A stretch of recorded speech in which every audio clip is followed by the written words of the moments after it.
네, 안녕하십니까. 송동일입니다.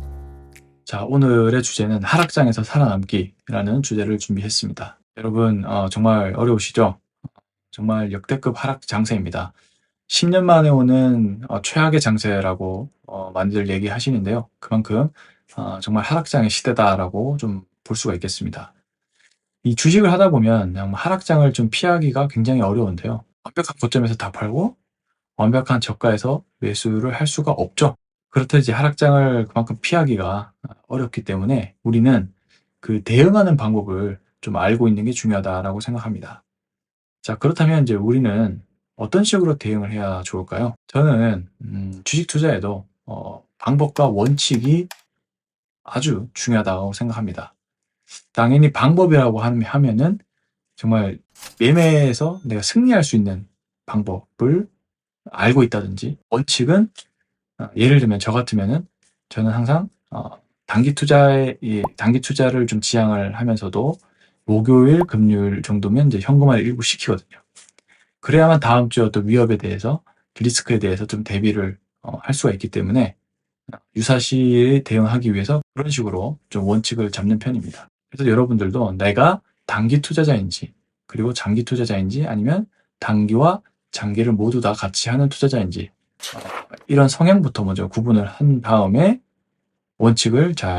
자신만의 원칙을 잘 세우는 게 저는 중요하다라고 생각을 합니다. 이제 방법론적인 부분들은 제가 나중에 또 뒤에서 좀 말씀을 드리도록 하고요. 또 그리고 여기서 좀 중요한 부분들은 외국인과 기관은 지속적으로 현금이 들어오기 때문에 사실 자기가 사서 물려도 계속 살 수 있거든요. 그러면 이제 언젠가 올라오면 그때 정리를 하고 이런 식으로 대응을 할 수 있습니다만, 이제 개인은 그런 식으로 대응이 불가능하죠. 현금이 지속 들어올 수 있는 구조를 잘 만들기가 쉽지 않죠. 그렇기 때문에 저 같으면 이제 목요일, 금요일 날 일부 현금화 시켜서 다음 주를 대비하는 전략을 세우는 편인데요. 물론 이것도 승리하는 자신만의 원칙이 있어야 원활히 대응을 가능합니다. 물론 이제 손절할 수도 있죠. 할 수도 있지만 그보다는 매매에서 수익을 볼 수 있는 확률이 더 높아야 된다. 그래야 사실 돈을 벌고 단기 투자도 의미가 있으니까요. 자, 두 번째, 장기 투자의 관점을 좀 보겠습니다.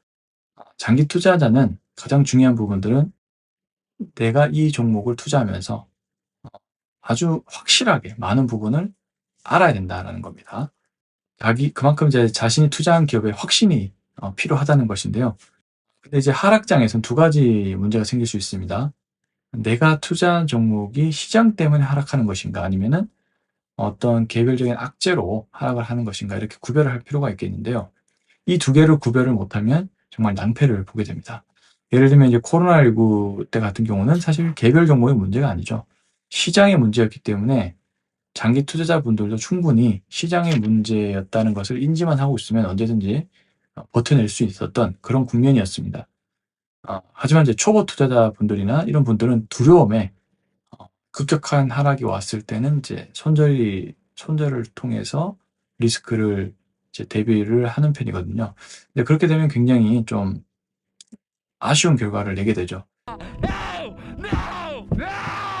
자기가 손절한 종목을 다시 들어간다는 게 심리적으로 쉽지가 않거든요. 그래서 이제 이러한 공부를 통해서 구분을 할 필요가 있다라는 것입니다. 자, 시장의 문제라면 미국의 뭐 페드 연방준비은행처럼 유동성을 신속하게 공급을 하면서 시장을 다시 살려낼 수가 있기 때문에 또 기회가 될 수도 있는 것이거든요. 근데 이제 개별적인 종목의 악재라면은 이게 단기적으로 해결될 수 있는 것인가 아닌 것인가도 구분을 하는 게 또 중요합니다. 단기에 해결되지 못하는 부분이라면은 당연히 손절을 하고 안녕히 계세요, 여러분. 다른 종목을 찾아봐야 되는 거거든요. 예를 들면 이제 그 회계적인 부분에 문제가 생겼다든지 이렇게 되면은 상생 폐지라든지 이런 리스크가 생길 수 있기 때문에 아주 위험해지는 것이죠. 이런 부분들을 잘 구별을 하는 게 필요합니다.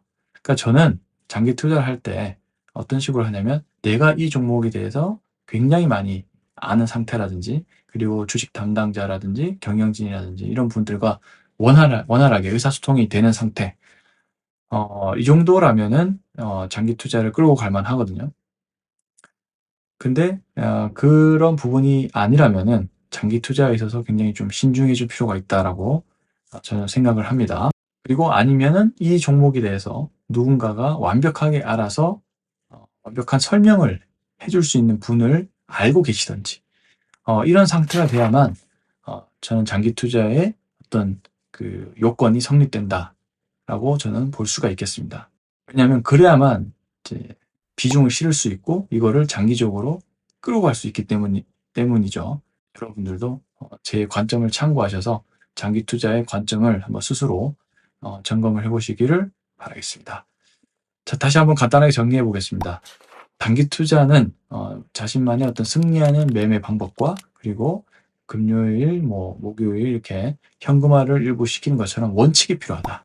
장기 투자는 그만큼 이 종목에 대해 확신이 들 만큼 많이 알든지 아니면 기업의 주요 임원분들과 그다음에 핵심 인사들과 원활한 의사소통이 되는 게 중요하다든지 이런 또 장기 투자의 원칙을 좀 세워볼 수가 있는 것이고요.